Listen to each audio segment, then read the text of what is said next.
Hi, my name's Tim Chester, and I thought I'd post a series of videos, one each week, for those of you who are reading through my Lent book, The Glory of the Cross. The idea is that each week I'll pick out something that has particularly struck me as I was writing it, and just share that with you as a way of kind of starting off your own reading through John's Gospel as we think about the cross and resurrection this Easter time.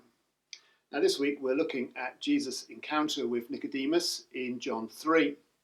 And what I find really striking about this is the way that Nicodemus comes to Jesus at night and then complains that he can't see.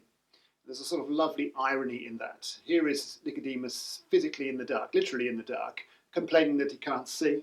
Now, of course, Nicodemus is not talking about physical sight. He's talking about spiritual sight, not so much sight as insight. But the point is, the very fact that he's coming to Jesus at night is because he doesn't want to be seen. He doesn't really want to fully commit to Jesus. And so he's physically in the dark, it's nighttime, but he's also spiritually in the dark. And the reason, says Jesus, at the end of their little conversation, is that people love darkness instead of light. In other words, we naturally opt to live in the dark because we fear exposure. We don't want to admit our need. We don't want to admit our sin. Now, it's a very clever bit of writing, I think, the way that John plays on sight and insight, dark and light and so on. But actually, of course, it's making a very important and powerful point. We only really see Jesus if we're willing to repent of our sin.